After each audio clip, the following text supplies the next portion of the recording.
Evening, everybody.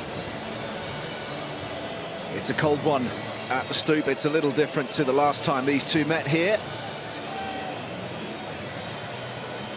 It's the same as the last time they met in some regards, in that Christmas is around the corner, but so far no snow in the 2019 festive season. Just an all-out assault on the pool stage with a quarter-final place up for grabs. Ulster top of the pool but not assured of qualification. Quins, knowing defeat tonight, will put an end to their challenge. So let's have a look at the teams, and in his first home appearance of the season, a new challenge for Kyle Sinclair. He's the Quins captain tonight. Garcia Botta returns from his recent wedding. He's at loose head. Tavita Thavimbati retains his place despite last week's brain freeze, and Will Evans moves into the back row for Chris Robshaw.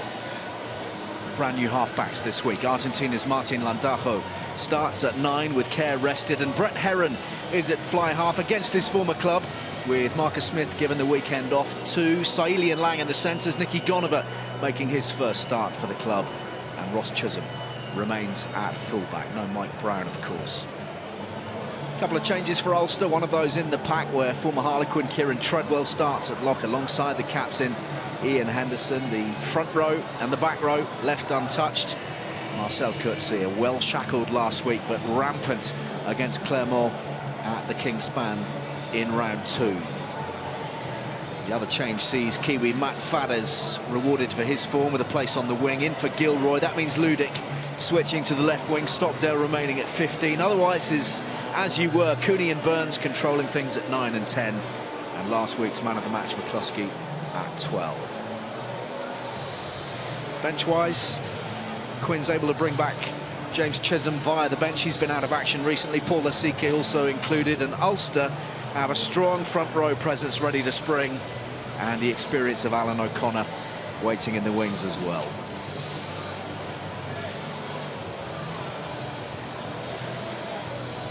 So just the single point in it last week in Belfast. Ian Henderson, the skipper, but it was John Cooney whose last-minute penalty edged Ulster home and edged Quins out. Arguably the away team that day played some of the better rugby. They just didn't close the deal. All of which is to say that these two are very, very well matched.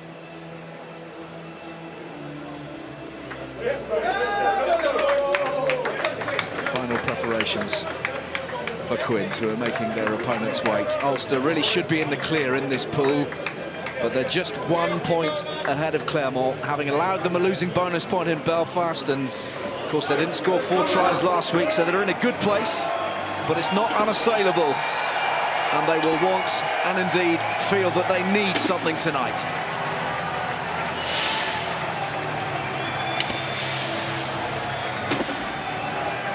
Plenty of travelling support in evidence all around the Stoop. Marcus Smith has joined the coaching staff by the look of things, alongside Paul Gusdale, and Quins really facing crunch time. Realistically right up against it for qualification, but if they do go down tonight, so do their European ambitions.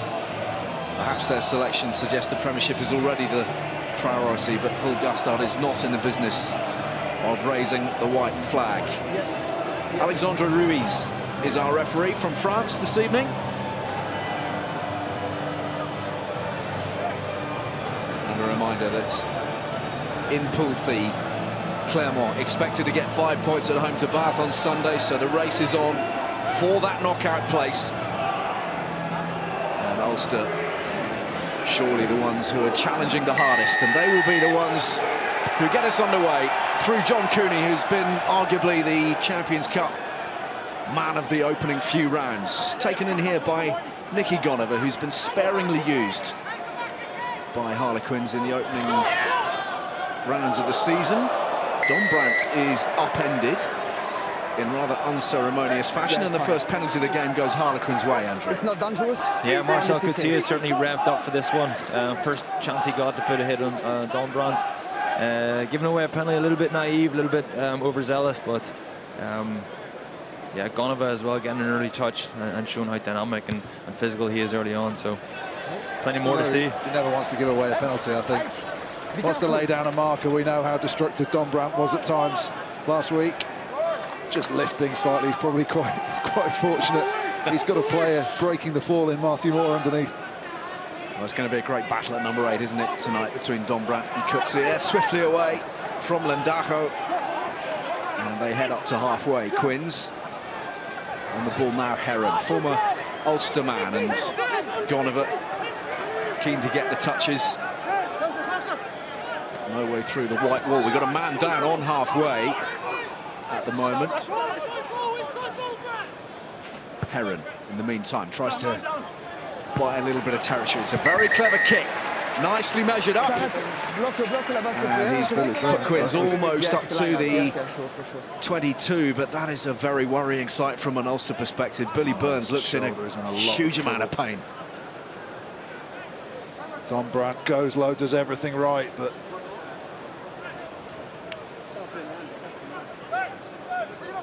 just the power. Yeah, Dombrandt's claimed his first casualty there. This doesn't look good for Billy Burns at all. Bill Johnson getting warmed up, I would have thought. Looks pretty ominous. Just wondering if it was his elbow hitting the ground underneath him. He was hit so hard, had to drop so quickly. Yeah, the grimacing is telling a story of its own at the moment. We know how destructive Dombrandt can be on the carry. He was very brave, Burns. He didn't give an inch. They were trying to isolate Burns there. You could see how he drifting off, taking Coetzee with him, so Coetzee couldn't go and assist Burns. One-on-one, that's exactly what they wanted. Dombrandt running right over the top of that man. He's caused some damage, but he did stand up and he was brave. Yeah, Billy Burns would be disappointed. Stuart McCluskey outside him, Marcel Coetzee inside him. One of them could have helped him out. Billy Burns is a piano player, not a piano pusher. The other two fellas probably could have squeezed in and helped him out a little bit with the physicality, but a bit of a mismatch, and he's paid the price there. Well, he's taking his time before deciding that that's the end of his night. Bill Johnston, in the meantime, warming up. He's become really pivotal to this outfit, Billy Burns, in the short period of time that he's had with Ulster. And he's been playing some lovely rugby, some great touches. And remarkably, he's going to continue. I just wonder whether it was a compressed nerve there, because he was in so much agony straight away, and sometimes you get that nerve gets compressed and you get really bad pins and needles and it takes an age to go. But fortunately, they were testing his arm strength. It looked pretty good. Let's see how he gets on over the next few minutes. Ulster claim their line-out ball, and Cooney is issuing the instructions. Proved a match winner in all 3 rounds of the Champions Cup to date. Sends this one to the air, where Murley's underneath it. He's taken it very, very well. He's manhandled down by Rob Herring. The ball is there for Lendajo. And a first sight of the Harlequins skipper on the ball, Kyle Sinclair. Herron, kick charge down and swallowed up by Marty Moore on halfway. No doubt the Ulster team keen to get on top of Brett Herron, cramping for space. This is last week's man of the match, McCluskey. And the ball is loose, swept up, but the offside line breached. And referee Ruiz swiftly onto it. Yeah, Harlequins massively dominant in that collision. First of all, they tried to choke McCluskey. He managed to get to the ground, then they competed on the ground as well. I think that breakdown is going to be pivotal tonight. To me there, I think if I'm Brett Herron, I'm going to go with Billy Burns. He's just been in agony for the last couple of minutes. Someone more cynical might have gone down his channel. Touch has been missed. It's found James Lang, who's got an almighty boot on him. Picks out Cooney, and they're going to run it until Stockdale spots a little bit of space in behind there. Chisholm patrolling the backfield for Harlequins. It's gone through the legs. Billy Burns escapes, bar the ridicule. This is Cooney. Very lateral, opening things up. That's very loose. Picked up by Reedy. And now Herring.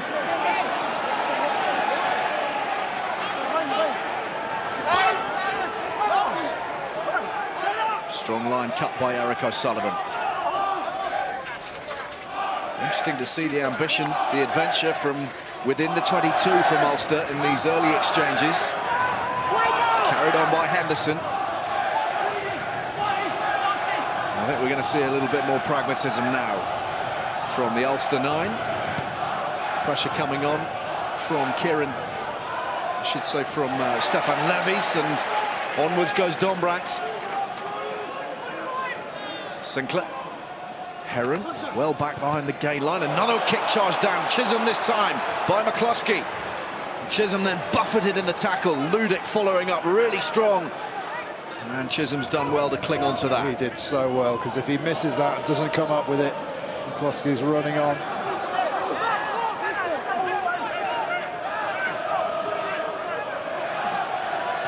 Harlequins needing to take a little bit of care, not just over their kicking game, but also their possession on the ground. Pinned inside their 22 now. Chisholm for Gonover. And then freeing up Dombrandt, the inside ball. Chisholm wasn't there. Couldn't quite hold it.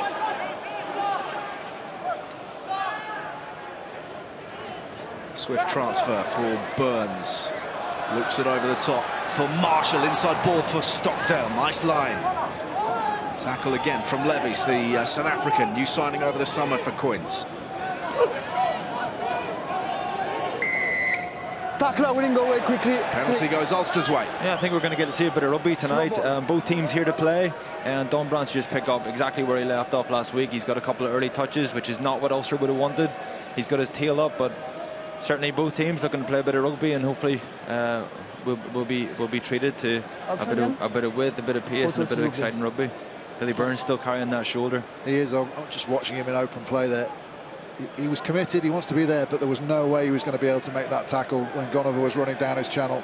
He's holding his arm all the time. The physios are aware of that. They're straight on to question him. He's waving them away at the moment, but I'm not sure he's going to last this game. Yeah, it's a hard business, isn't it? Because there are no hiding places, essentially. I mean, you can do your best to hide somebody for a period of time, but probably not for 75 minutes. Yeah, and going by the intensity of the breakdown in the first 5 minutes, 6 minutes, I think there's going to be a few guys with a few sore bodies tomorrow. So both teams going hard at that breakdown. Marcel Katsua was getting stuck in about an inch from the ground, flat, just really counter rocking hard. So the rest of the Ulster guys following through.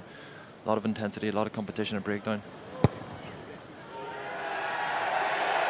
Well, he nailed that big pressure kick a week ago at the Kingspan to secure the victory for Ulster, and he's put them ahead here after 6 minutes at the Stoop.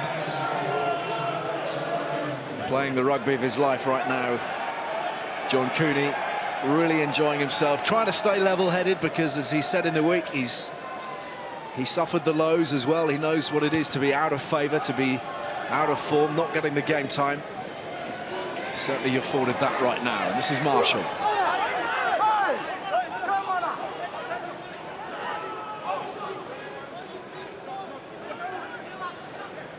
Burns, missed pass for Stockdale, who somehow slipped the net. Murley was done by the footwork. Now the penalty advantage, now the full penalty. It's clearly entry, not formed from the side. Yeah, it's risky stuff from Ulster. They're looking to play a bit of rugby out of their own 22. And when you do that, you're going to get a few shooters. On that occasion, they're probably fortunate enough the ball pops out of Jacob Stockdale's arms and goes backwards, and they manage to get a bit of reward for rolling the dice in their own 22. But get to see a bit of structure now. Go from this line out, we'll see how Ulster set up from a nice little set piece starter. Decent clearance from Burns. Nothing wrong with the feet. The legs all intact, although having said that, we understand he has been carrying a bit of a hamstring problem in recent weeks. He's been managing that. Ball plucked out of the skies by Geordie Murphy this time.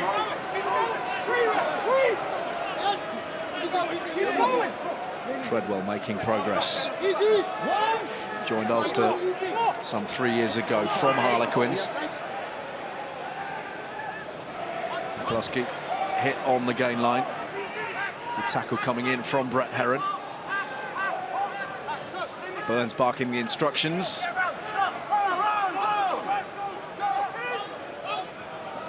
And sitting deeper. Stop.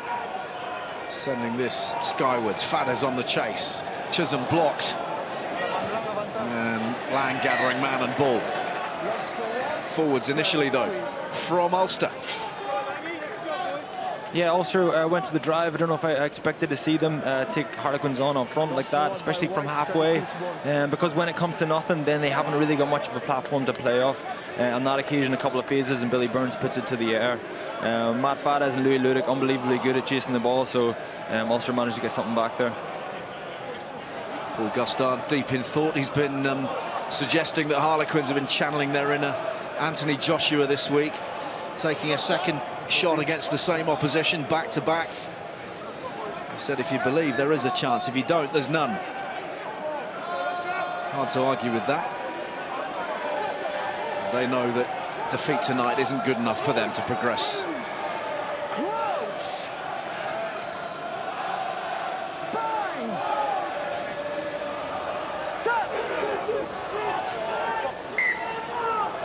Reset. Not the most stable of platforms. Reset.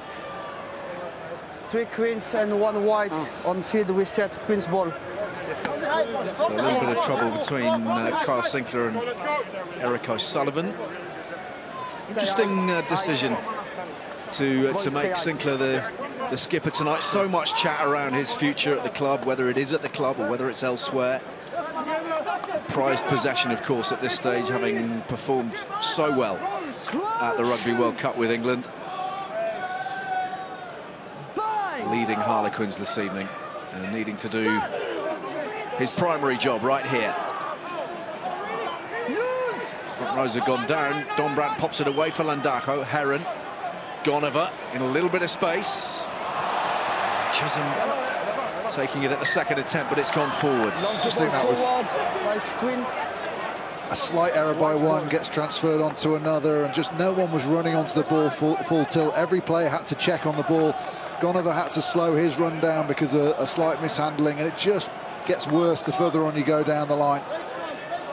Not quite spot on. Yes, he's got to take those. His eyes come up, but he wants that absolutely pinpoint so that he can really accelerate onto it. Ross Chisholm getting a run of games at the moment for Harlequins in the absence of Mike Brown.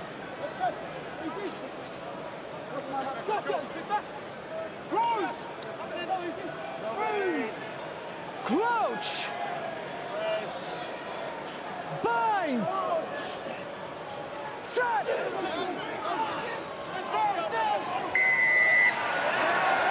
Penalty goes Ulster's way. Under the pressure, cranking. And that is now the 4th that Quins have conceded in the opening 12 minutes or so.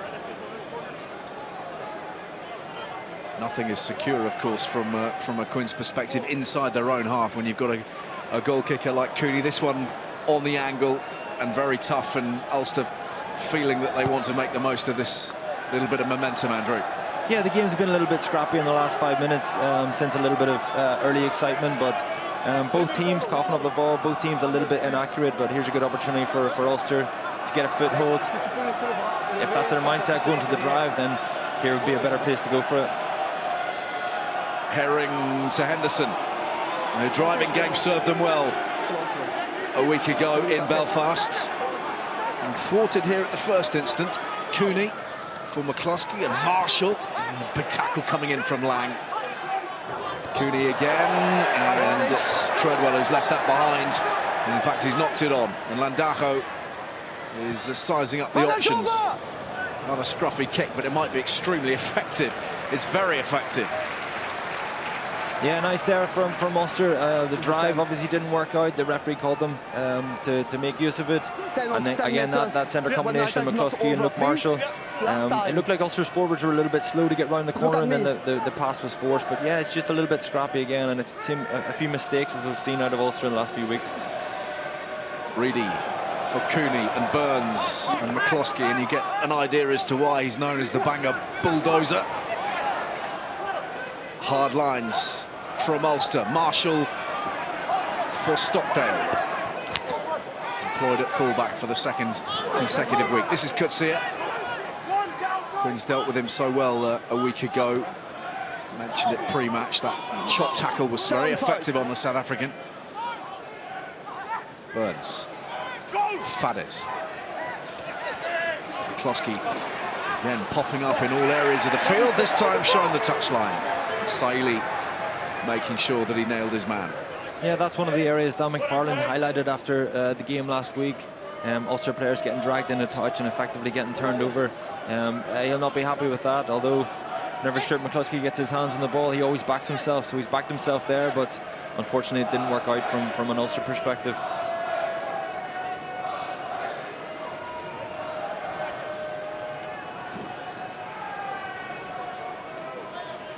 Ilya, a brace at the Kingspan last week. And indeed a try against Clermont away from home, and the 50-point thumping that they received.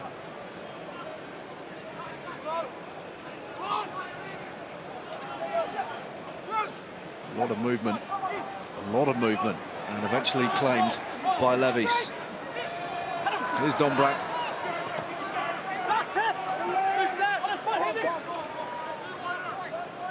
Stay onside. Now 6 onside. Favan Bhatti, a little late to the party. The man who was early to the party in the final minute last week, and Ludic safely underneath this one for Ulster. Kutsia, again, shot down early, and a tackle made by Garcia Botta, the Argentine.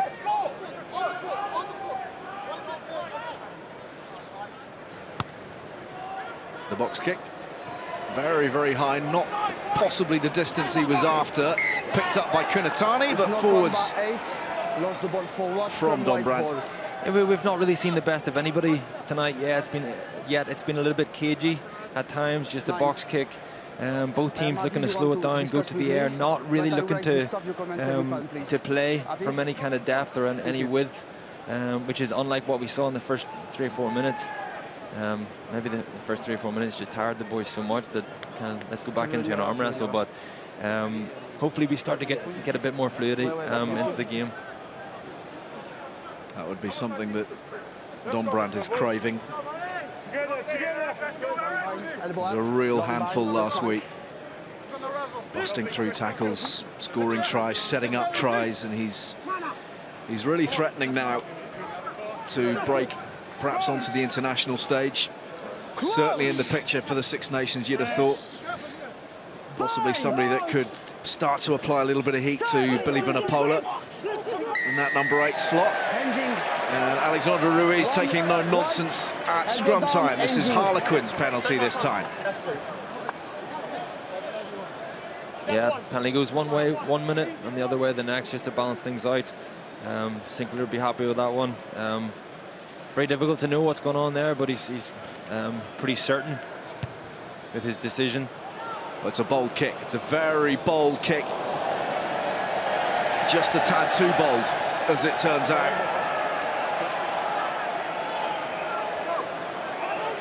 James Lang going for broke. Absolute killer. So instead of having a line out 5 metres out from the opposition's try line, they've lost possession. There's a scrum on their own 10-metre line. We were nearly raving about what an amazing kick that was, because it would have been a 5-metre line out, but we've just got to make sure. It's hole in the ground time, isn't it, when the forwards are staring back at you after a situation like that. Can happen to the best of them. So Ulster off the hook.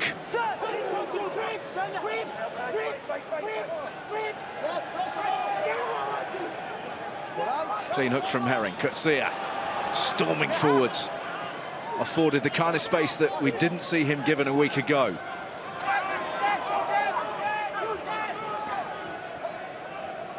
Cooney.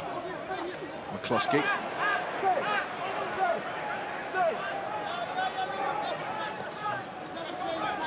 Nice quick transfers, looking to change the point of attack from Ulster.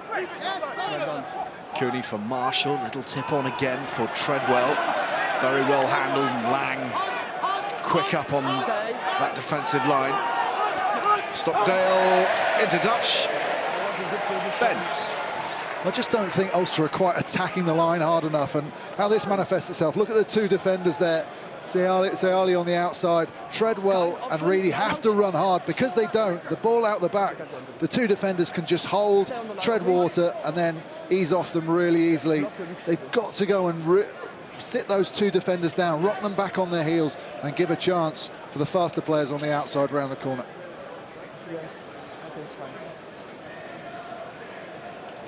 Repair works ongoing.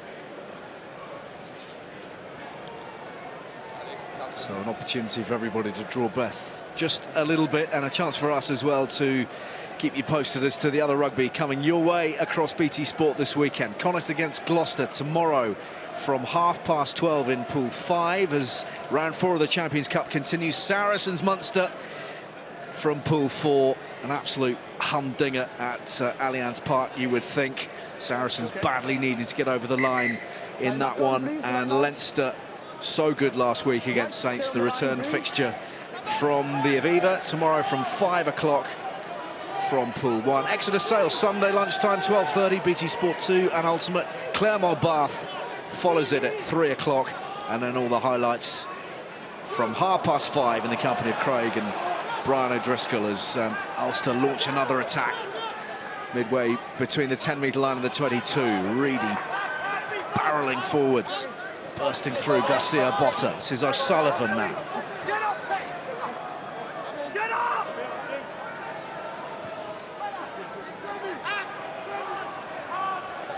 Lang again, busy in defence, thwarting the challenge of Marshall. Henderson, held by Kunatani. Could see it. Looking to free the arms up. Levy's having a little sniff at the ball, but then deciding against Fares over the top. Reedy's on the outside, plenty of cover. Heron makes the tackle. Keep a line. Stay.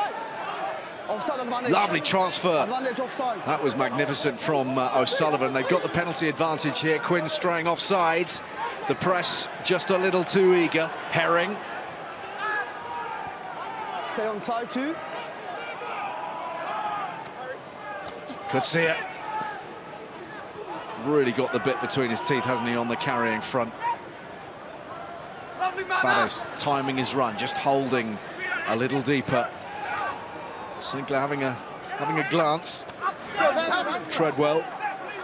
Most phases that we've seen either side go through at this point. Second advantage. Second man ruck formed.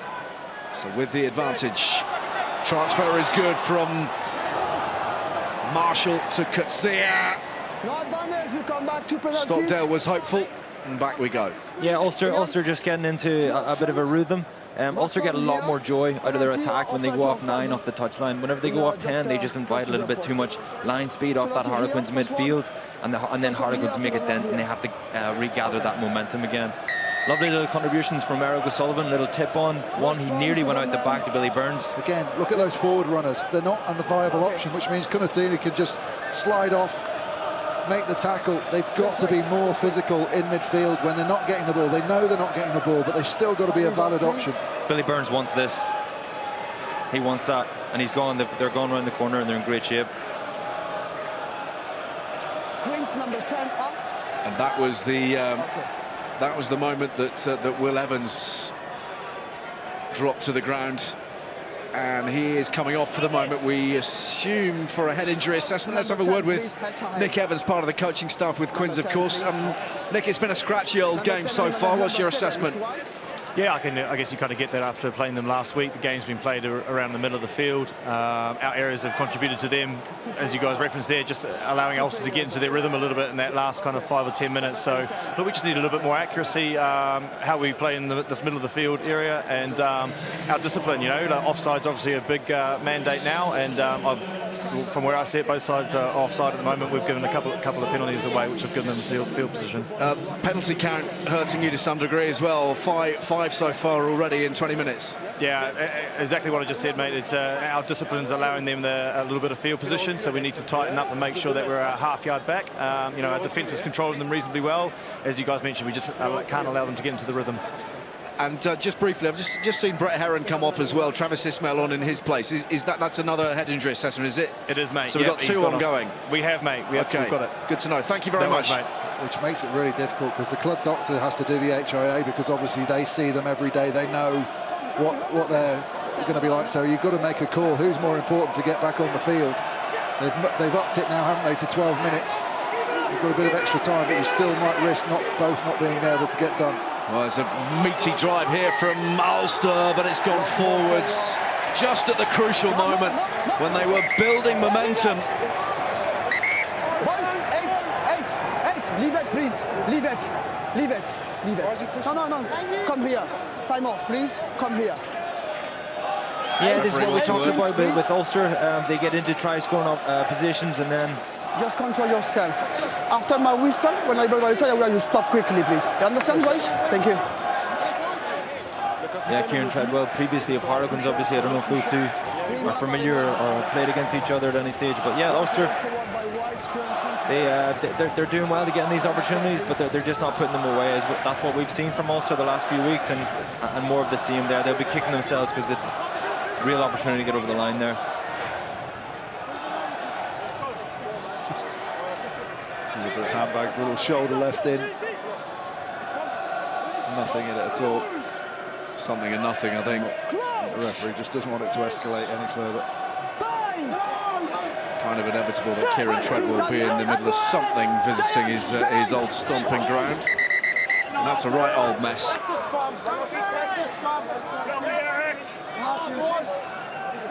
Well done, your side. Charge, Cedric. Scrum, Queen's ball. Let's go. Big shot, boys, big shot. Got a 50-50 success rate on the scrummaging front so far, completed wise. We've had 2 penalties from 4. Crouch. One either way. Bind. Quins needing to dig themselves out of this corner. It's my fault, sorry. It's my fault, sorry. It's my fault. Reset number 3. I don't want to have this conversation all over again. Seem to be having it a lot at the moment, but the scrummaging situation remains an issue in terms of entertainment value for those packed in on a cold night. I think you can do it in 30 seconds. I've been thinking about it. Been thinking how we can cheer you up, Ali. I reckon you can do a reset in 30 seconds. Please. Crouch. Bind. Set. No, 9. Success. And Dombrandt breaks. And manages to get half through the tackle from Cooney. Stay, boys, stay. Says Elsa. He's not bouncer.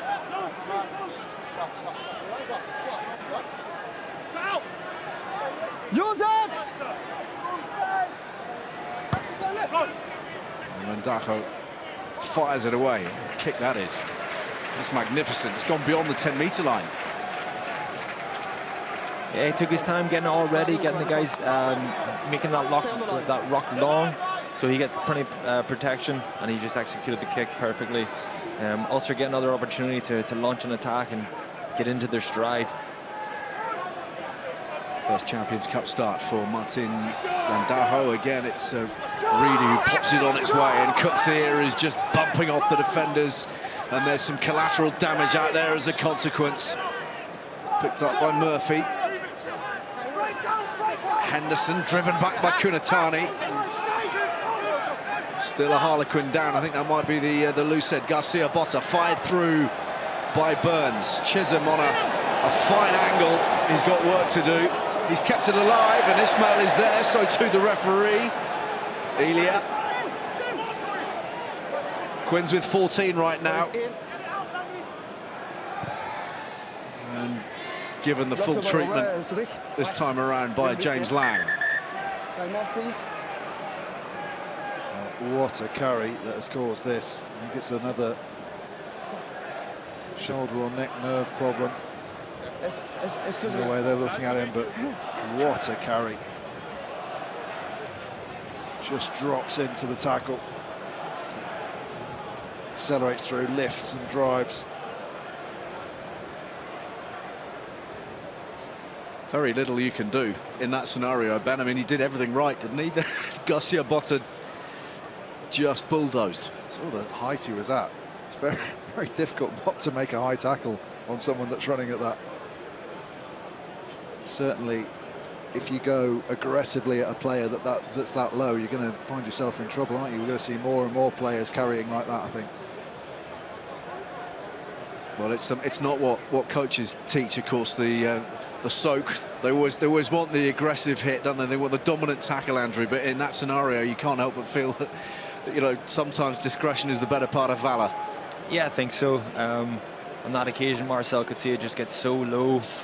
It's just very, very difficult to get underneath him. A nice little play from Ulster with that shortened liner. They put Marcel at 9.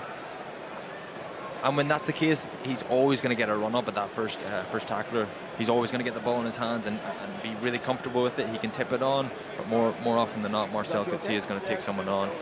And Will Evans comes off second best there. Just think from a Harlequins perspective, they need some sort of flash. They've basically had 70% possession, Ulster, in this half. And Harlequins are a team coached by a defensive guru in Paul Gustard. They'll be happy soaking up, but they need something to just spark them, give them a clue that they're actually going to be able to play a bit, and as the fatigue wears in, they'll be able to capitalise. At the moment, they are very much under the cosh. Numbers, please. So Garcia Botta is okay. We're learning, though, that Will Evans will not be returning, so James Chisholm is with us for the remainder of this contest for Harlequins. There he is wearing 20. Never change the band by 4 Queens. Herring is driven back. And some meaty shots coming in, and Chisholm was at the forefront of that defensive effort. Henderson sets it back for Cooney, who feeds Burns, who goes to the air. Chisholm running in. It's gone backwards from Stockdale. Ulster still in possession of it. Cooney. Burns sizing up the crossfield kick. Beautifully weighted and taken in by Ludic, who is dealt with. Yeah, that kicking game is a massive strength of Billy Burns on that occasion. I think Ulster might have been better off keeping the ball in hand. We saw that previous passage of play. Ulster looked to grow in confidence whenever they kept the ball through long period of play. The more phases that went on, the more dangerous I thought they looked. On that occasion, he's gone to the crossfield. So successful last week. It's a clip on the head, though, isn't it? No contact on the ball. And the combination of Lang and Ismail certainly was enough for Harlequins. Officials not concerned about that contact, as Harlequins have possession through Landajo. Again, a lot of height, but the chase is not significant at all from Harlequins. Good tackle made by Kunatani on that 10-metre line. And Henderson is stopped. Garcia, the transfer to O'Sullivan. Good effort from Lang defensively. Oh, lovely transfer from McCluskey, and this is Fares, the Kiwi, brought in place of Craig Gilroy this week. Reedy and Kutsia combining. Burns for Moore. Burns again. McCluskey. Marshall hitting the ball at pace, and he's got Herring on the outside as well. Big tackle from Lang again. Inside the 22, ball in hand. Murphy. That's terrific work from Kunatani. Back on side by 5 is fine. Ulster, though, growing in confidence. Need to convert all this pressure. 70% possession so far in this half. Henderson, again tackled by Kunatani.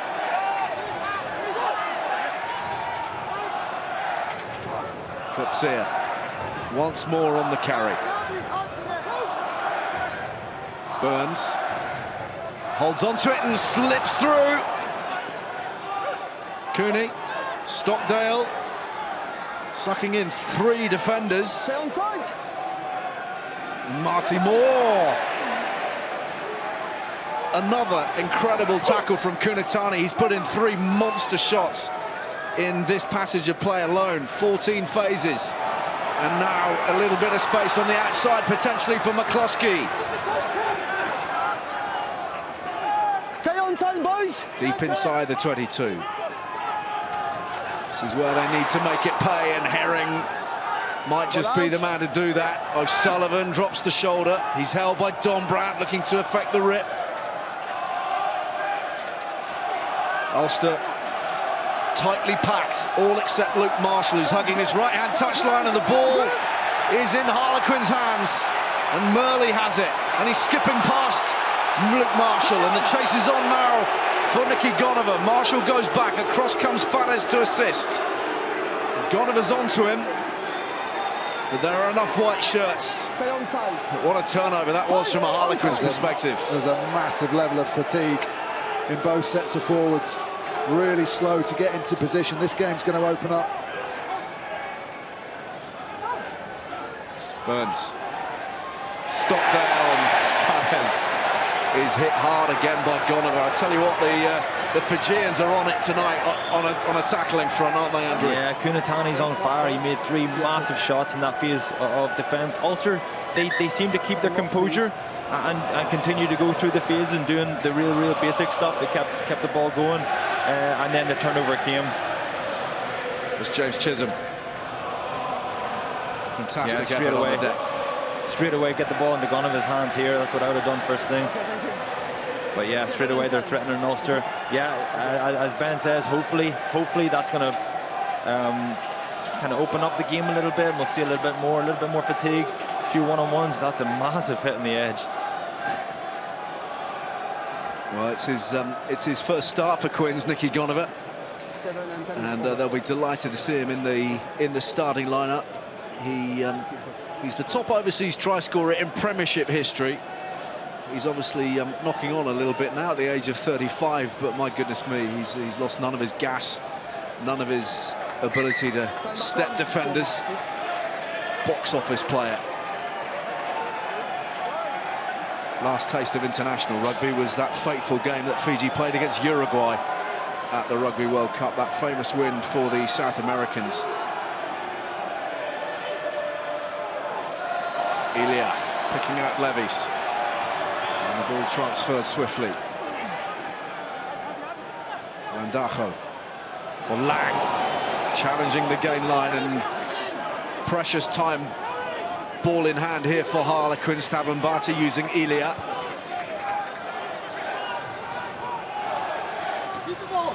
Chisholm for Gonover. Brett Herron will not be back with us either, by the way. He failed his HIA 2. So Herron and Evans unable to play any further part for Quins. No tackle, putting the player without the ball. Happy? Sinclair stopped early.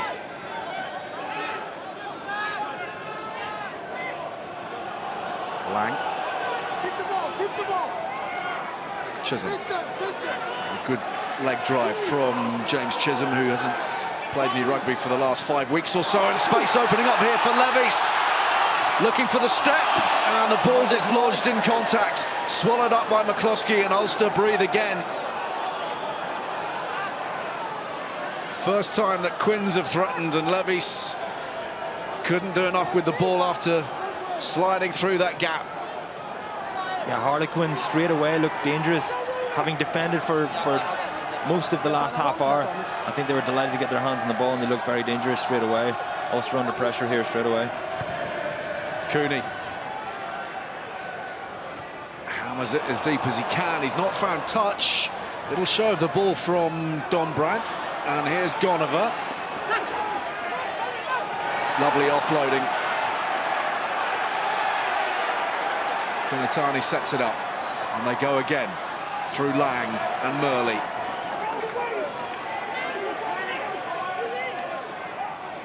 Landajo finds Kunatani, and again the Fijian brilliance. Levis is there in support. What a burst that was from Semi Kunatani. Thabambati 12. Travis Ismail screaming for it, wide out on the left-hand side. Here's Saili. Long he goes. Ismail gathers. Plenty of cover from Ulster, but he's within 5 metres. And having soaked up all this pressure, Quins are looking to strike. This is Elia.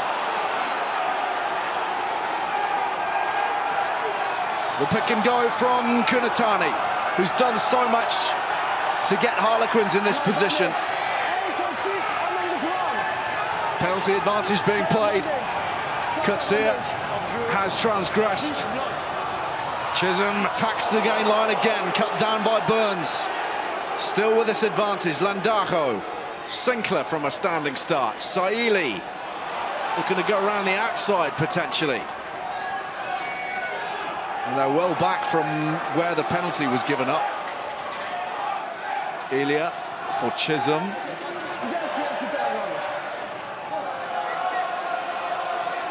Gonover looking for that trademark pick and go. Ulster read it. Landajo, Chisholm, Kunatani. Fadez looking to attempt that turnover on the deck, but it is there for Landajo again. Levis.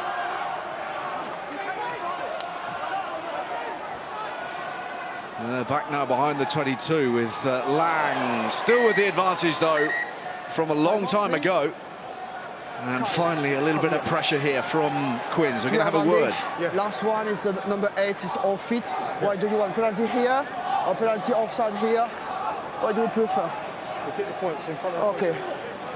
Quite reserved from Carl Sinclair. If I was him, I would have just been saying, look, there were 3 penalties in that phase. You've got to actually add those up and say they know they know they're on an advantage, so they're going to give away penalties to try and end it.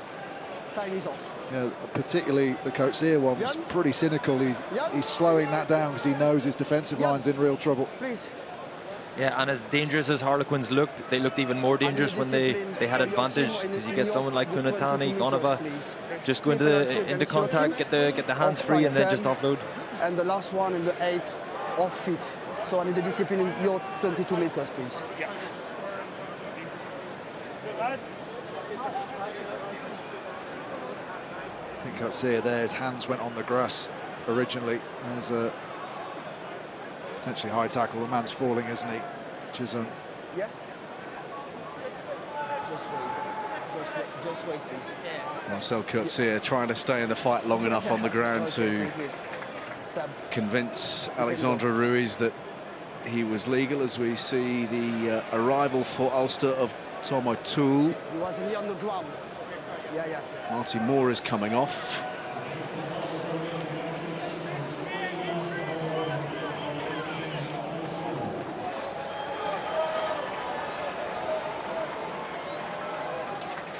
So there's a tactical switch from Dan McFarland. O'Toole on for Moore on the tight head, and James Lang sizing up a straightforward penalty attempt to level things up. Extraordinary, really. I feel like the game's been really very open, and yet 34 minutes in, only 3 points to this moment.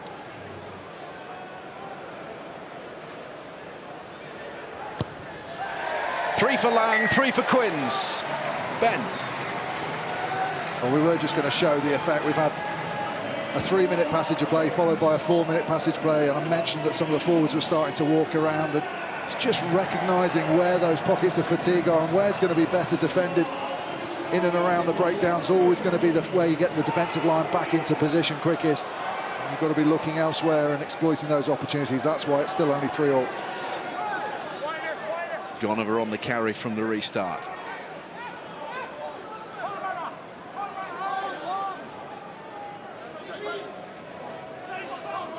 Worth remembering, a fair amount of disruption in Quins' ranks in this opening period. Will Evans and Brett Heron failing HIAs. James Lang now stationed at fly half. James Chisholm on the back row as the ball is gathered in by Stockdale. A little bit of space in there in the backfield. Landajo comes across to cover it, and he's done well to get it away because the tackle was a good one from Stockdale. Ross Chisholm launches it. Casual gather from Billy Burns. Move away! Eleven! Unable to take it himself. It's taken in by Saili. Landajo for Sinclair, revelling in that distribution role. Chisholm for Thabenbati and Lang.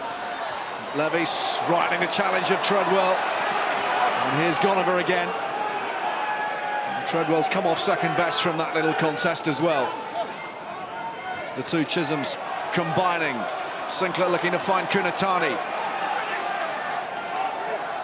Quinn's controlling operations at the moment. Murley straightens and accelerates and then drops. First knock on Quins. Reedy tidies things up for Ulster. That was looking like a threatening moment. But as we've seen so much, very nearly the intercept from James Chisholm. It might sit up for Gonover! Forwards. First knock on. Now, first knock on. Number 8, please. I ref today. Yeah. So for me, it's knock on. He's the arch poacher. Yes, fine. Thank you. Murley, who looked like he'd found a very important gap. Against those gaps between the forwards that are really opening up, isn't it? And no line speed at all. This time, one man on his own just puts off the pass, goes over the top, and had there not been an earlier knock on, Nicky Gonover could well have been in there. Harlequins, whenever they get into their stride, the handling of their forwards is incredible. The tip-ons, the loop passes, the little circle passes, it's all really, really effective. And they look like, I think that's the difference in the phase play. They're so sharp.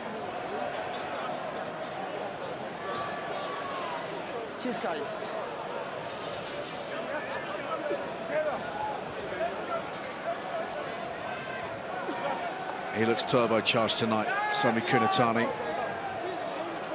Again, another who's been used sparingly. Of course, a late arrival on account of the World Cup. But just devastating when he's in the mood. Very, very good off the bench against Clermont. Of course, he was the man who destroyed Great Britain at the Rio Olympics in the final of the Sevens. Took all 4 tries, I think he helped himself to that day.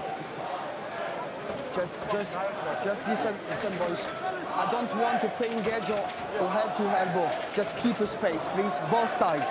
We said, please, scrum white ball. Keep a space, no head to shoulder. Thoughtful Dan McFarland. It's really interesting to read a little bit more about him this week. He's a man who's spent a good deal of his time studying psychology, so he's really trying to get inside the players' minds. He's, as I understand it, done a thesis on the amygdala, which is the part of the brain which allows people to react in terms of their instincts, their passion. It's the fight-flight syndrome, it's all that kind of thing, which is, of course, very applicable to all things rugby, as Burns gets a brilliant offload away to Stockdale, and Ulster comes storming forwards, and Fadders is on the outside. Cuts back against the grain, great support from Cooney, surely not Cooney again! It is! Length of the field from Ulster. Right at the back end of this first half. And John Cooney finds a way, as he has in rounds 1, 2, 3, and now 4. Yeah, we talked before the game about how Stuart McCluskey's added to his game. Lovely little pass. Luke Marshall just gets in the passing channel and creates enough of a gap for Billy Burns to get his hands free. Lovely little bit of composure from Matt Faddis in the end, and then John Cooney always, as any good 9 does, just follows up hard on the inside and gets the reward he deserves. Billy Burns back from the dead. He got an early hit, really looked like it was compromised whether he was going to be able to play on, but massive contribution here. Lovely backs play from Ulster from depth, often playing that sort of a backs play. Out of your 22 is sometimes the easiest place to do that, 'cause you don't have to worry about the 15 closing the gate, but they all got their lines nicely perfect there. Luke Marshall gets that bump, Billy Burns does the rest with the offload. Yes, his running is good. A little bit of aggro as well, nice to see. A little bit, but I mean, what is it like to be John Cooney right now, for heaven's sake? I mean, the man is just doing everything he wishes to do on a European stage at the moment, Andrew. Yeah, absolutely. John Cooney he's one of Ulster's most consistent performers week in, week out. He always turns up, always kicks the goals, and he kind of leads the way Ulster play. He kind of almost like a little bit of a French style 9 where he dictates the play. He takes a lot of pressure off the shoulders of Billy Burns. and then adds as well with a little bit of play elsewhere with Treeland there, as we saw, getting the 5-pointer.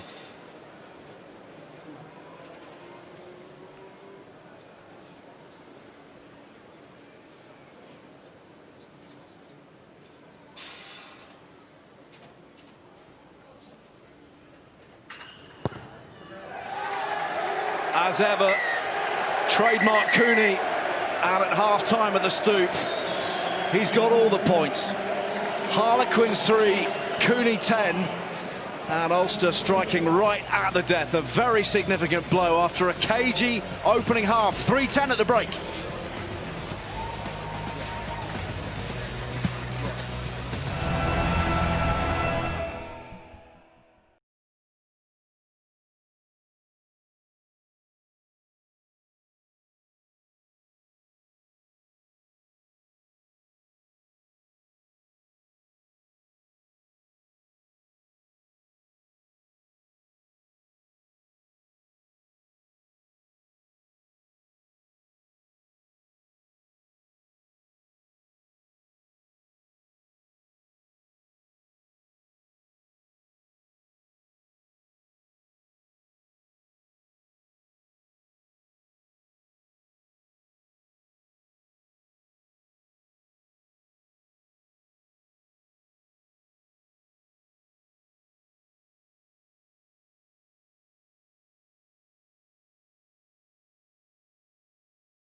Well, the weather's really closed in here during the half-time break.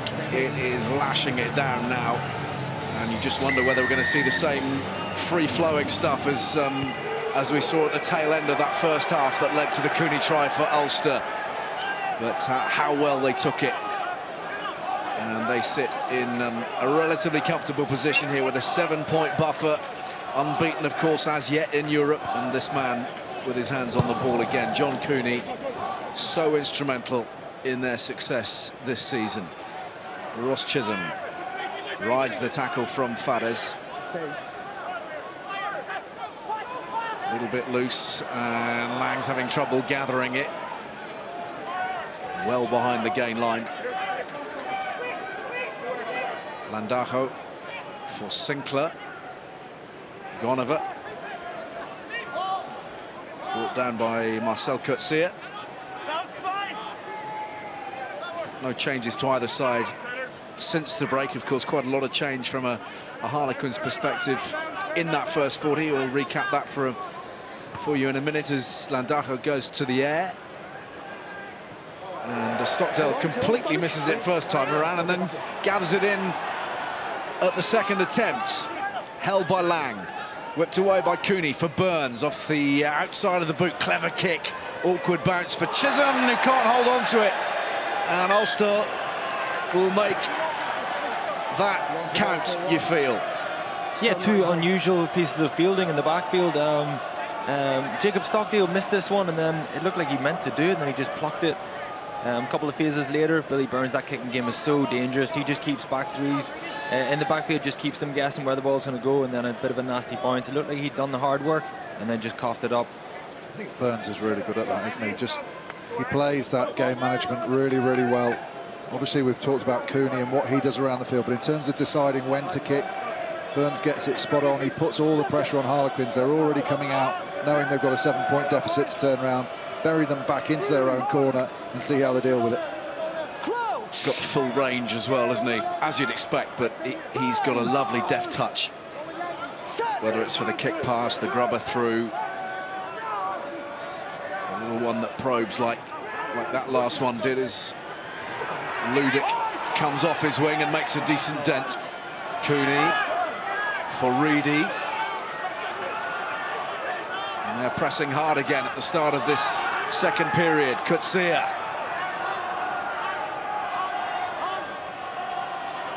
Bulk of the Ulstermen stacked to that short side, to the right. Second man. Second man. Marshall just overran it a little bit, and it's gone forwards. And here's Elia. Somehow got it away to Kunatani, who burst forward. Storming run from the Fijian. He's got Chisholm on the outside. He's got real gas. 4 men chasing him. And one of them brings him down eventually. Some desperate stuff. And it was Cooney inevitably who made the tackle. And the entry has done for Quins.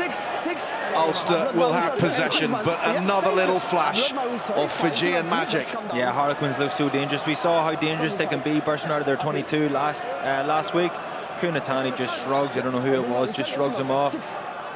It looked like he was going to get in there. Ulster defended hard though, they scrambled really hard to get back there. Guess who gets back? Cooney. Again, just on fire at the moment, but just a slight timing issue there. I thought timing of the pass looked really good, but Chisholm had to slow down in order and sort of tread water a bit to make sure he didn't overrun it. And I think he just wanted it slightly earlier, and he could have just kept going at full tilt. He might have just bought him an extra couple of paces. Might have been enough to scramble over. You okay? You okay? It's highly critical because he times it to drag in the last defender. He was almost waiting. He was almost, come on, come past me and I'll give it you. Just waiting for that little surge, but he couldn't escape the reach of John Cooney. Chisholm, who must have thought he had a fair old chance of racing in, denied by the man of the moment. Fabulous run from Kunatani to make it all happen for Quins.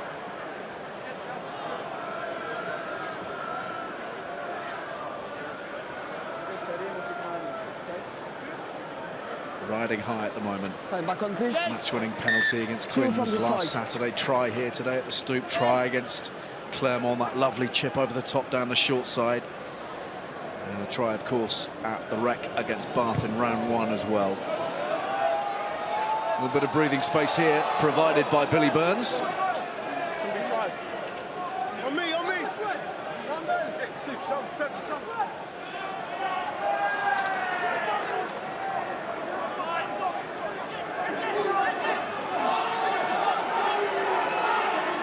Ulster trying to get their driving game going.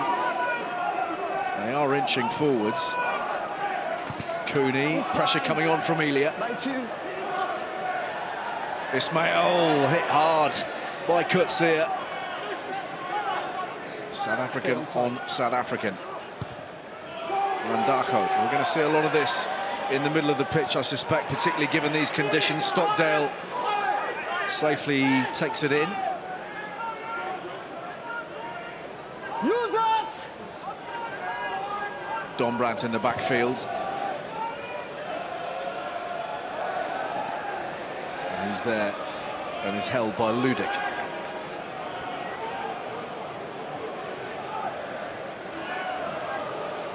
Back and forth we go via the box kick. Landajo for Stockdale. Is that timing good from Kunatani, or was it a little bit too early? Penalty only. That's good refereeing. Certainly catches his front leg. I'm pretty sure the back leg hadn't made it down to ground.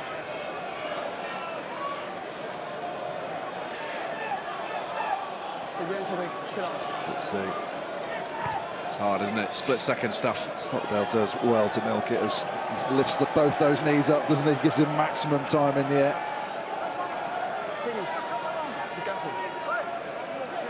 Try-in victory here a couple of years ago in that snowy old match in December of 2017. Of course, a key intervention in that match at the Rec in the opening round, right at the death. Defensive read that denied Bath anything from that contest. In terms of the victory, they edged it, went home with the victory, and now they're searching for another away win. They've got a penalty advantage and they're inside the 22. Cooney for McCloskey. Good charge on here from Marshall. He's within 5. He's closer than that. He's over. Luke Marshall for Ulster. Lovely deft chip from Stuart McCloskey. Centres in Union. Yeah, I think it's Sinclair gives away the penalty at that maul, and then obviously Ulster get the opportunity for a free ball when they've got the advantage from the penalty. Again, we talked about Stuart McCluskey adding to his game. We haven't seen that before, but whenever you got a free ball, you put the ball through and Luke Marshall does the rest. Great finish from Luke Marshall. He had a lot of work to do, but really well spotted from Stuart McCluskey. I doubt that would have been a pre-call. Things would have changed whenever they had advantage. Stuart McCluskey's just read that, and it's a lovely read. And they've got full value for it.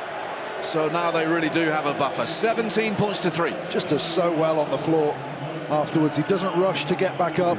He rides that challenge, makes sure he secures the ball first. He doesn't try and stay on his feet and pick the ball up all in one go and bury himself over the line.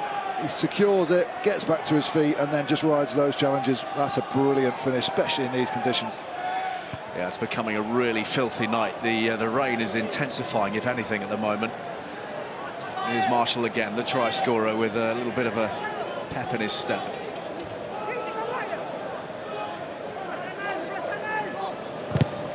Good charge down from James Chisholm. The ball's going to race away. Yeah, the way the weather's getting, that looks like an even more difficult lead for Harlequins to chip away, for them to chase. 14 points is a lot under normal circumstances, but the game's going to start to become a little bit of an arm wrestle, a little bit of a test match. I think if Ulster can do the basics well, they'll be well served, and let Harlequins chase the game. So a little bit of scrutiny on the line-out darts of Rob Herring in testing conditions. He's gone to the tail, and it's been disrupted well, and the ball is there for Levis, but it's gone forwards.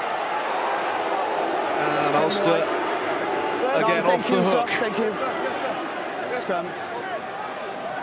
You cut more forwards. Karsenka just inquiring gently of Alexandra Ruiz. Scrum right one. And Ulster retained possession as a consequence.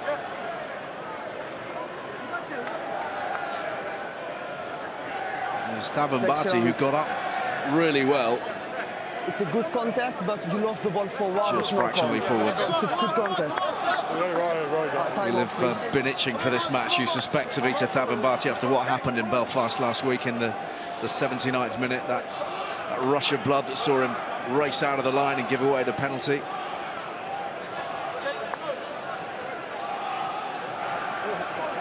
Just highlighting where they're playing off Cooney. A lot off 9. Harlequins doing the same, not getting a lot of ball in hand time. But certainly Cooney is the fulcrum of this Ulster attack. It's going to be even more so now, you'd imagine, with the weather conditions setting in as they are. Crouch. Bind. Set. Reinforcements assembling on the touchline in the form of Matt Ray and Alan O'Connor for Ulster. It's there for Cooney, chased by Landajo. He's got the clearance away.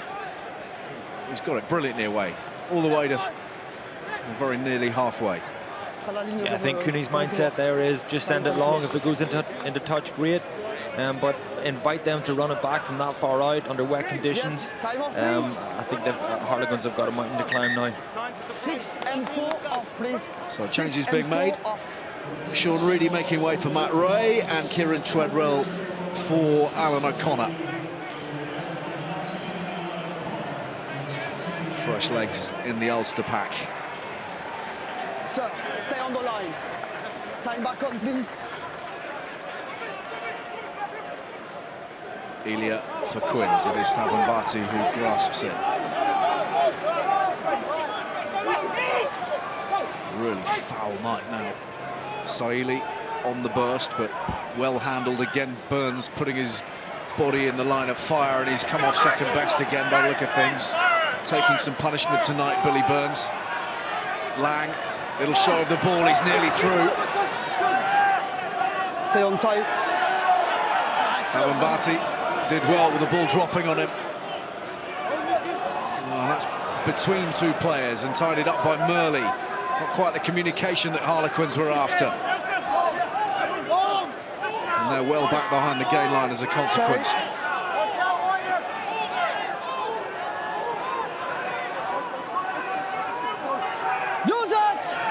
Dacho again testing out Stockdale. who's held up by Dombrand and then brought to ground. Use it! In goes O'Connor for a little bit of extra length to the ruck. Chase on here for Ludic. Ismail squinting in the rain. Did well.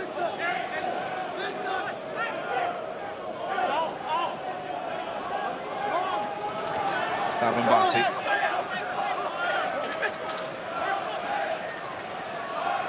Lang from outside the 22, steepling kick.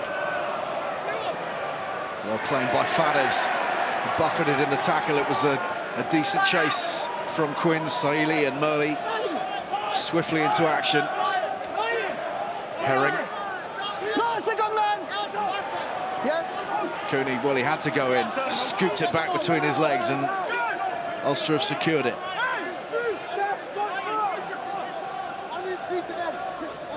Stay on side. A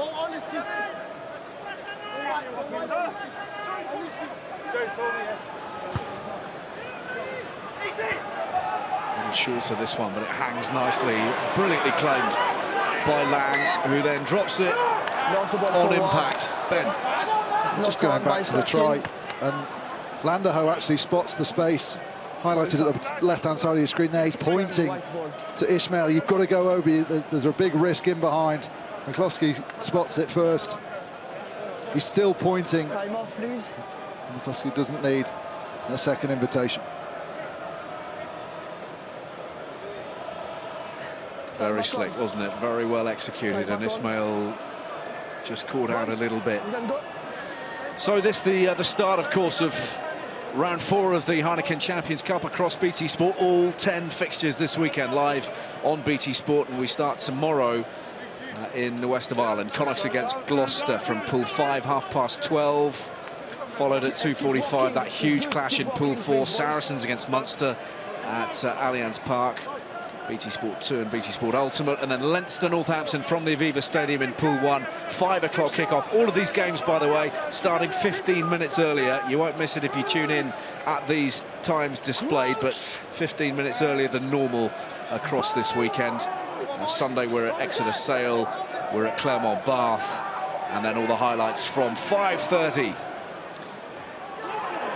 Big collision in the midfield, some muscular defensive work from Lang, who really has been throwing himself around defensively. That's his 12th tackle of the night. Burns under pressure, sends it high, and Chisholm barely stood a chance. It went forwards, it was taken by Ismail. Please, let's go. Now come here, come here, come here. It's clearly accidental. Clearly accidental, just does not count Scrum white ball. Good explanation from Alexandra Ruiz. And it's Ulster ball. Clearly not on Scrum. What do you say? They have to be onside. Yes? It's fine. Is it important that it's accidental? Well, it is, but I don't think that is accidental. If you deliberately catch it like that, he just hasn't reacted in the right way. But it's not like the ball's accidentally hit him and he was in front of it. He's actually gone to catch it. Yeah, and he's accidentally folded his arms around the outside of the ball.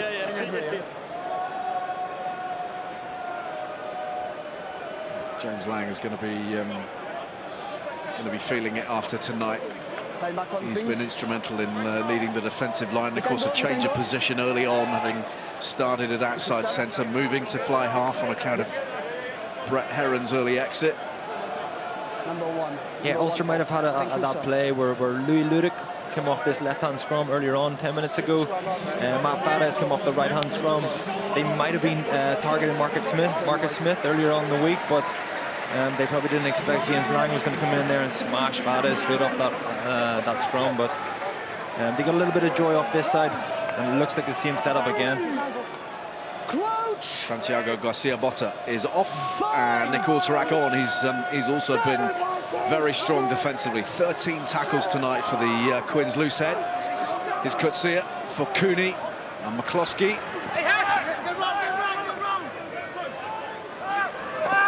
Ray, new man on the field, instantly recognisable by those shiny white shirts of 19 and 20, Alan O'Connor and Matt Ray.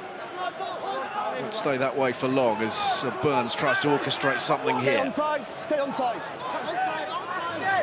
Decent continuity, but Herring is caught. O'Toole, youngster, just 21. C'est bon, Cédric? Burns, very busy midfield in front of him. That's a testing ball. Back goes Chisholm. Watches the bounce carefully and dots down. Yeah, Ulster look like they've gone probably sensibly with the weather that's come in. They've gone into one-pass plays. The likes of Tom O'Toole, it's a great opportunity for him to make a big impact. Young fella, as you say, Ali, but very, very physical, very powerful, very dynamic. He's had a couple of carries there and he looks like he's made a dent already, but on that occasion, Billy Burns just puts it a little bit too long. And we've been talking about Ulster's accuracy. They're much more accurate at the moment doing this sort of game because it's a lot more basic. The forwards are getting their timing of their runs around the corner absolutely spot on. When they were trying to run those decoy runs earlier, not quite able to knock on there, not quite able to time their runs to look like they were a genuine threat. Whereas now, when they know they're getting the ball, they're carrying it perfectly and they're winning those collisions. Yes. Guy, off please. Thank you. Okay, thank you. Off comes the captain, Kyle Sinclair, replaced by Simon Kerrod. Enormously popular, of course, in these parts. His first appearance of the season here at the Stoop. First chance for the Quins fans to show their regard and their warmth for everything he achieved in Japan as well. Not just tonight. And he's been standing at first receiver a good deal, hasn't he? Not perhaps, I mean, buoyed by what happened last week, but the role that he's taken on in a white shirt as well. He's such a threat there because he can play a tip-on ball to a forward outside him. He's got the handling ability to hit any of the backs out of the back, and he's got the power to carry himself. So an ideal person to stand at first receiver, genuine threat, and with the decision-making ability to exploit how the opposition defend him. Happy? Reset.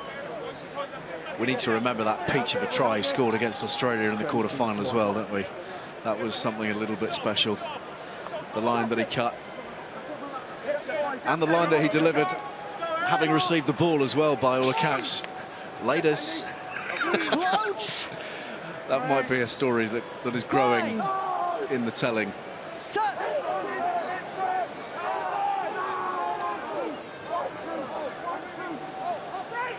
Landajo for Lang. Stay, 20. It's fine now, it's fine. Stockdale in position. Trying to find some space, and Gonover comes across. Thank you.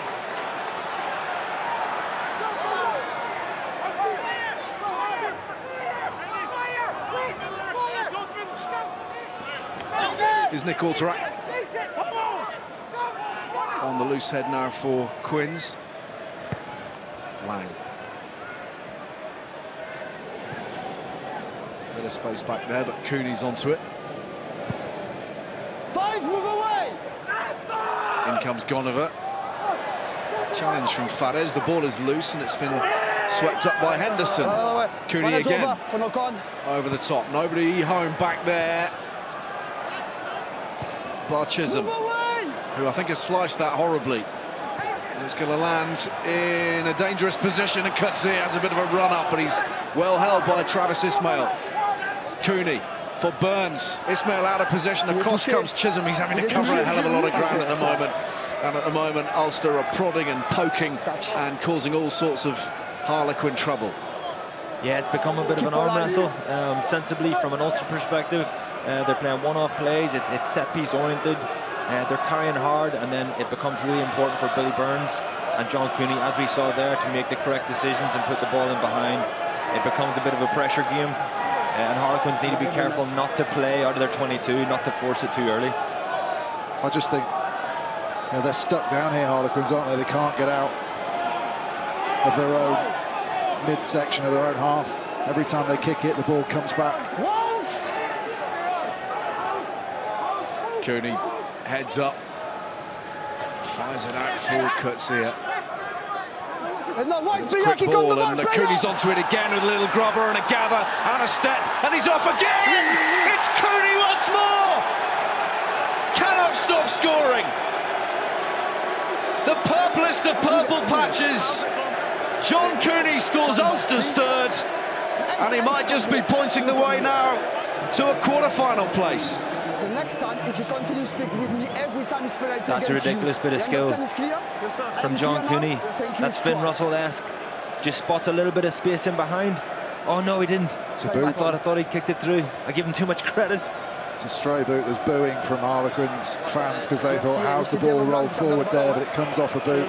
He reacts quickest to it, but the finish, once he's got near the line, to be able to scoop the ball up and almost fall away from the covering defender that was coming towards him, even if they'd managed to complete the tackle, I think his momentum would have had him sliding over.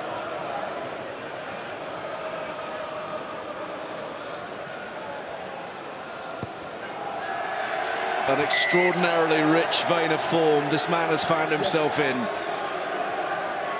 When you're in this sort of run of form, just everything goes for you as well.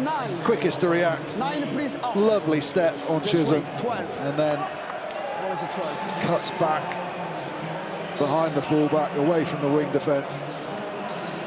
Was complete or Well, not? surely Just wait. making an almost unanswerable case, in terms of indisputable case, I should say, for international selection. Well, though Conor Murray might think he's playing, he's got a proper battle for that number 9 shirt now.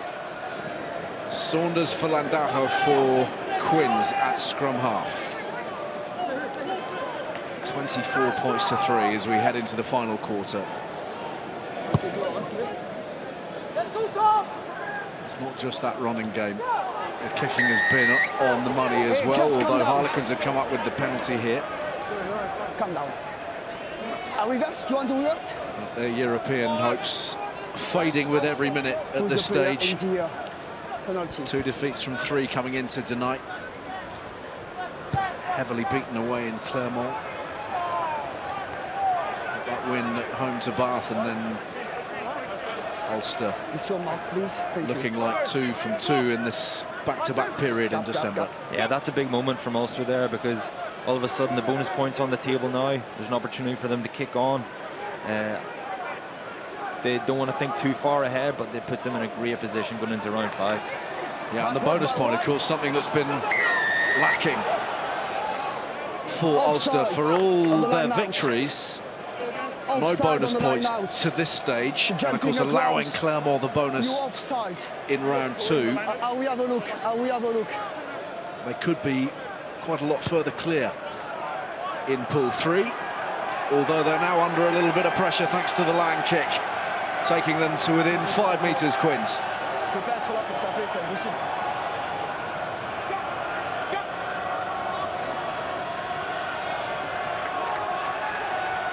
Elia. Playing well by Levis. The power comes on. Saunders fires it forwards. A bullocking run here from Paul Lasiki, who's onto the field. Quick transfer. It's there. Levis claws one back for Quins, We'll check it. but I think it might need checking. Please, not putting my jersey. Not Nothing putting my wrong with jersey. the Time off, please. nothing wrong with the act of Patrick, s'il scoring. te plaît. It's the decoy Satin. in front of him. Satin. I'm not sure Give he me the ball, takes please. anyone out. He certainly is Thank in you. front of the ball carrier, but I'm not sure. Patrick, can you hear me? Patrick, can you I hear think me? it's okay. Just on-field decision is try. The grounding is good for my view, but I would like to check a potential obstruction by Queen's player. So, alors, pour moi, le toucher à terre est bon. J'aimerais que tu regardes, c'est une potentielle obstruction d'un joueur à Harlequins. Leave it, leave it. It's Je Don voudrais Brown they're looking vérifier at. également une percussion, peut-être avec le bras, un landing. Un leading de la part des Queens. Ouais, juste avant. D'accord, ok, très bien. Patrick Delac is our TMO. I think that's fine, because he doesn't take anyone out, does he? He doesn't really make contact. It's the Ulster players stepping in on him, Sur ce plan-là, goes on through verra between pas. them. D'accord. Je veux un plan, Patrick. And Don Brown is in a où le realistic porteur de balle, position to take the Yeah. ball as well. What a burst that was Il from faut voir au moment Lasike, de la freshly passe. on the field Où to est-ce que set se up trouve le joueur? that position. There's still a man there to make the tackle, just beaten by the step. For the broadcaster, please, I would like you stop when the number 9 Queens pass the ball on the other Queens player, please. I would like to see.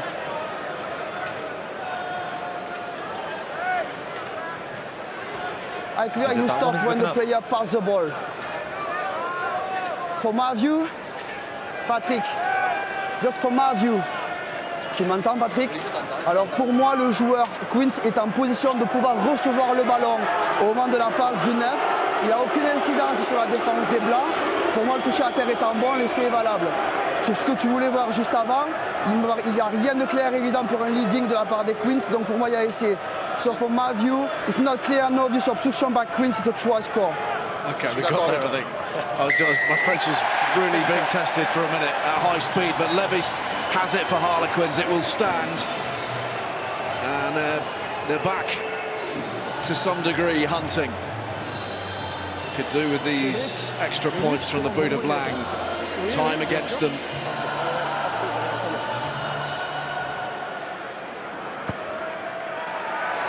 So into double figures, 24 points to 8.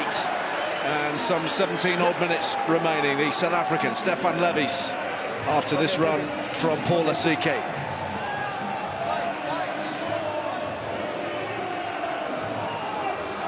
Always a tough task for Marshall from here. The arc was good and the power was good.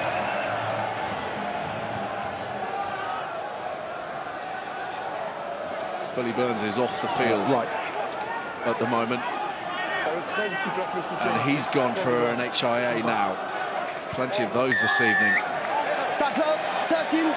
Bill Johnston on the field in his place. Tackle, player without the ball, support player. There's the explanation from the referee, tackling the ball, the player without the ball, and Harlequins able to rebuild. Yeah, poor Billy Burns has been through the mill tonight, had a few big collisions, a few big boys coming down his channel.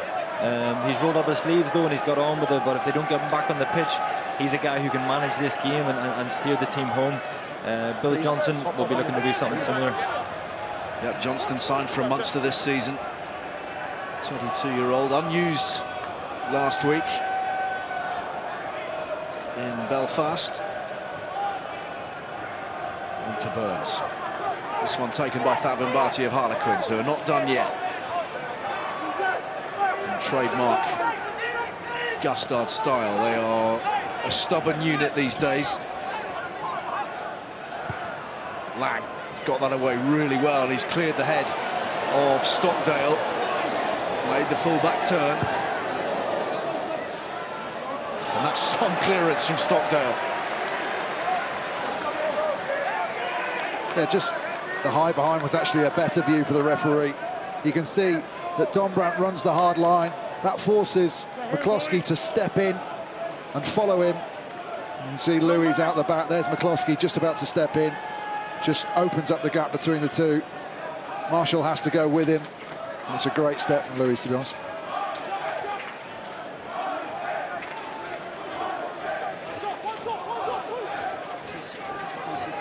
He's again Levis with the line-out possession.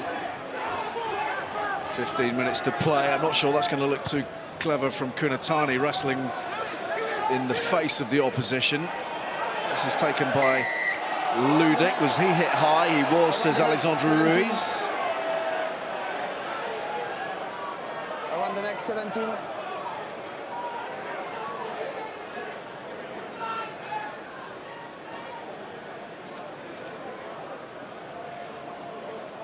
Time off, please. Swinging arms. Yeah, So it's Adam only McBurney penalty for around the neck, just only PK, yes, fine. is awaiting I will his have a look turn. next time if you want. Yeah, his try last week Time back on. from the driving maul.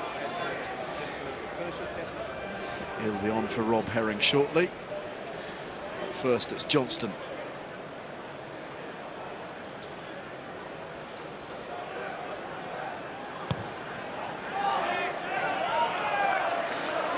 Very nicely measured. Not too far away from the 5-metre line. Just here. And that from Kunatani on Henderson doesn't look very good, Ben. It's not, because you're not allowed to put your hands anywhere near the eye area. And if that comes back to bite them, they'll be very, very upset. Didn't need to do it. Already had his arm around his neck illegally. Not dealt with at the time, potentially being picked up subsequently, you might imagine. So on comes McBurney for Herring. Another industrious day at the office for Rob Herring, who's been at the heart of things as ever. Yeah, Rob Herring, very, very capable. Very good around the park, very good set piece. He's always been second fiddle to Rory Best, so now is a great opportunity for him to kick on. It was a decent performance from him tonight. He's assumed a rather more senior role, hasn't he, this season? He's been captain a number of times in the Pro 14. Flew out to Japan, didn't he, as cover for Sean Cronin. Crouch. Binds. Set.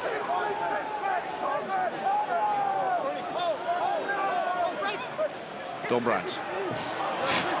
Seeing off Cooney. The ball ripped, but gathered in again by Murley. Not very rip forwards, play on. Stay on side. Lang. Another fine clearance.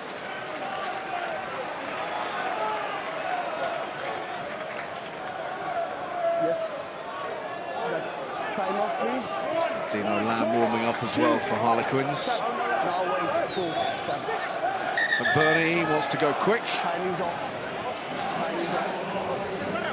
Just wait. Open the gap. Open the gap. So on comes Levies. Harlequins try scorer. On comes Dino Lamb. Another of those who's been homegrown. 21-year-old, come through the academy. Getting his chance on the European stage. Jack Musk on for Elia as well, but that wasn't straight. And McBurney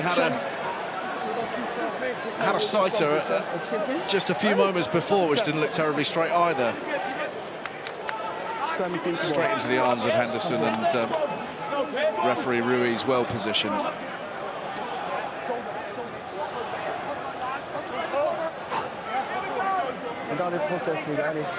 You mentioned it before, Andrew, but Ulster really will be hunting that bonus from here, won't they? Given the threat that Claremont pose in the pool, they have Bath at home on Sunday. I believe you'd expect them to get maximum points in that contest. Put them on 16 with 2 rounds to play. Here's Lasike for Quins. We know how important each and every point is in the Champions Cup. Saunders finds Lang. Ross Chisholm, who's assumed the captaincy, by the way, with Sinclair having gone off, and Cooney's onto the loose ball here. Turnover possession for Ulster. Great turnover from Marcel Coetzee. Here he is again, the number 8. He's been a lot more prominent this week than he was last, after Harlequins shut him down so effectively. Chisholm comes in, but it's, I think, been claimed Louis Ludic again by Ludic and fired over the top by Cooney, looking to catch Quins unawares. Back goes Lang.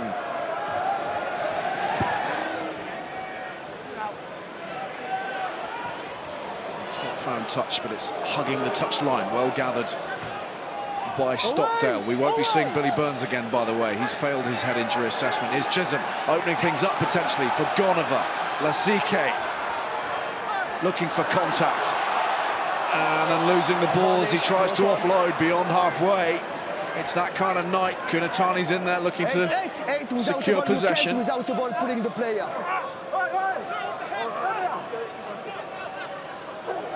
Six.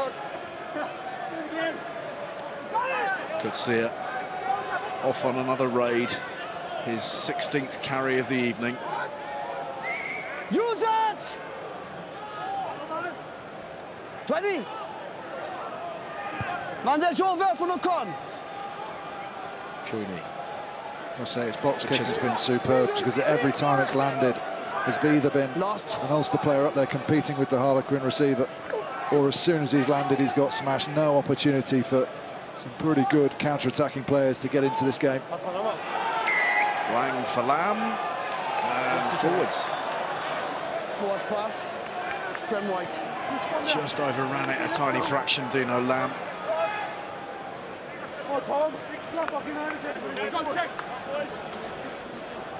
Always looks worse as well when the fly half's falling away, falling backwards towards his own line.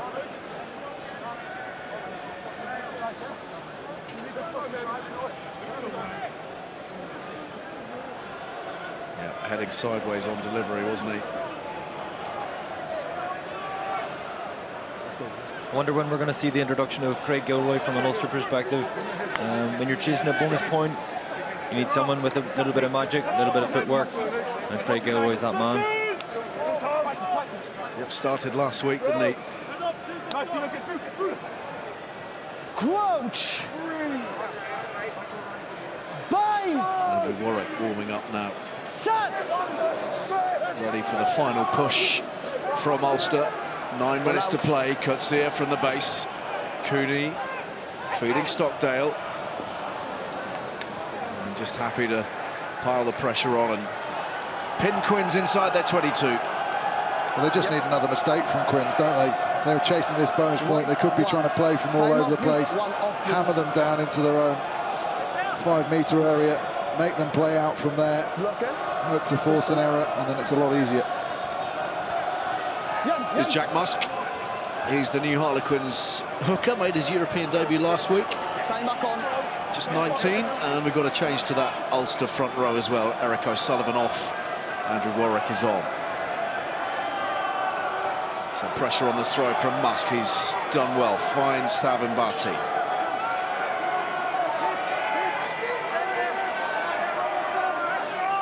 Saunders just gets as much distance as possible. It's a Tight angle.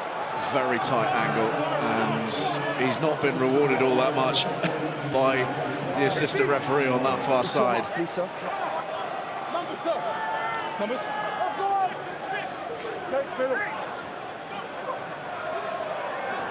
Bernie doesn't hang around.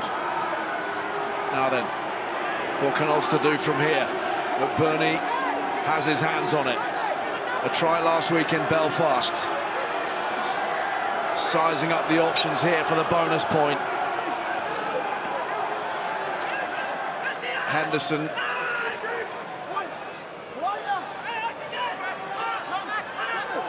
Stay on side. McBurney again. Cooney. Finding O'Toole. Cooney. Henderson taken very low and very early by Lasike. Offside. McCloskey with a penalty advantage. Quinn straying offside. Cooney looking to the short side and then deciding that Henderson is the best option. Quick ball again, and to Johnston with the drop goal. Offside, 8. Sends it wide, and we're back for the penalty. A few raised eyebrows coming from Cooney there after the drop goal attempt. Interesting when the sole goal at this stage has to be that try bonus point. Maybe they were just keen to crack on and take that penalty. The ref let him off there. Let him off by coming back for the penalty. Yes.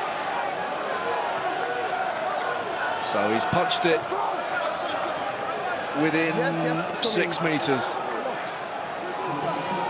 He's on that 5-metre line, in fact, and they are well placed as Ludic comes off, and you have your wish, Andrew, with Craig Gilroy into the action, but once more the line out is not straight. Ludic's had a good game tonight. Ben talked about John Cooney's box kicks. Yeah, it's that's really disappointing from an Ulster perspective. They've had a few opportunities to turn the screw. from set piece, and they haven't delivered.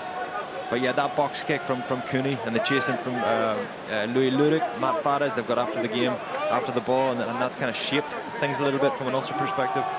Just see with that line out throwing.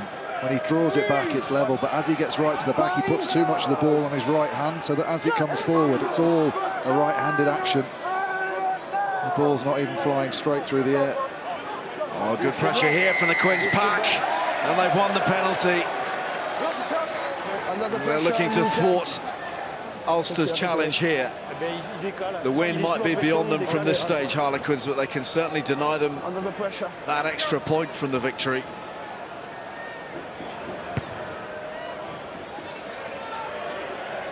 And Lang drives them upfield again. Important challenges ahead for Harlequins, who will inevitably focus on the Gallagher Premiership subsequent to this. Wasps away just before Christmas. Leicester, of course, in the big game at Twickenham on the 28th of December, and then sail away on the 3rd of January. So important contest. That's gone over the top from Musk, and it's taken in by McBurney, and Ulster have another chance. A window of opportunity. Cooney for Johnston, McCluskey, Marshall, good acceleration and power from Stockdale. Here's Fares, he's over! Ulster have their bonus point, and it's the Kiwi who grabs it.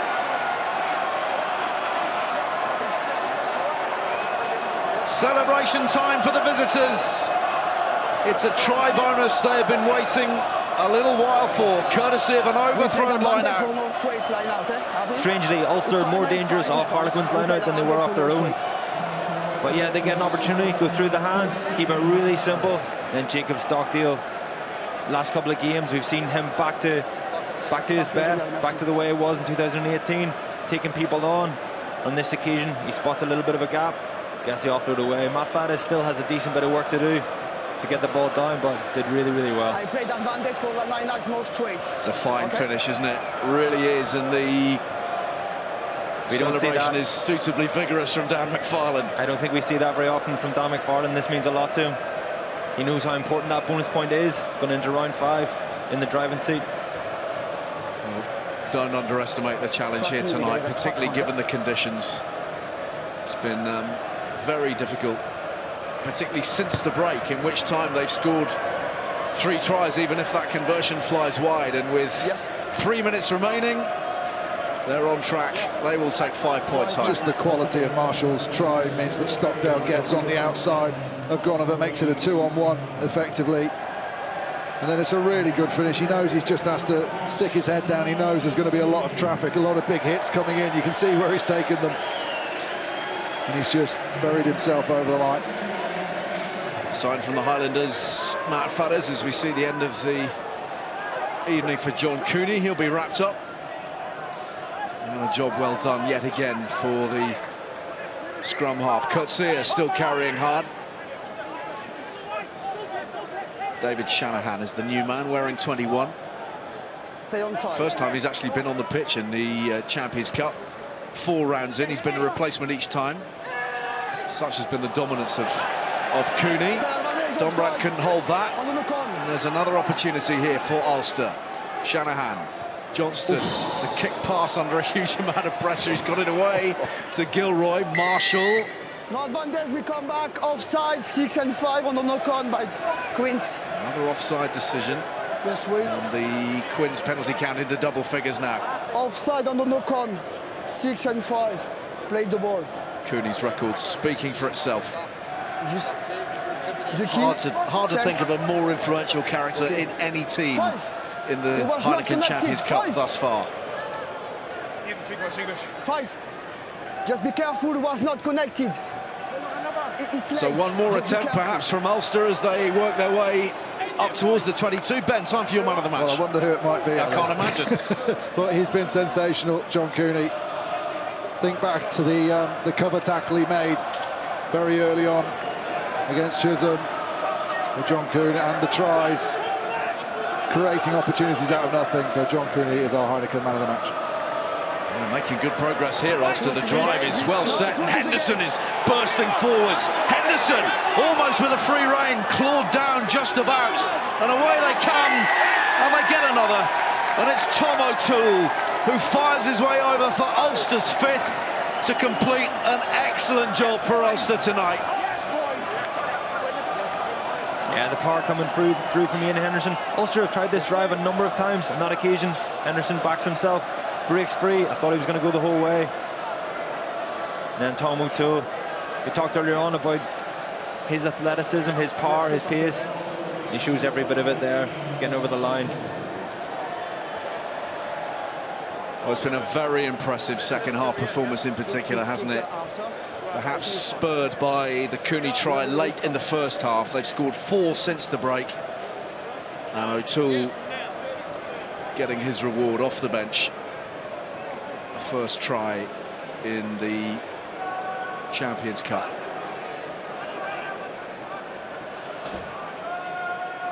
Bill Johnston.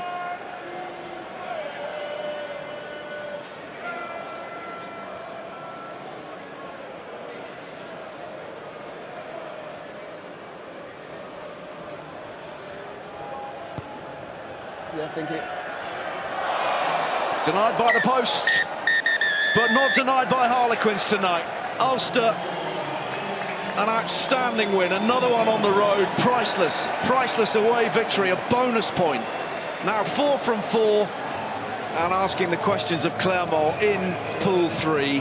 Harlequins done for, Ulster comfortable winners. Harlequins 10, Ulster 34 at full time.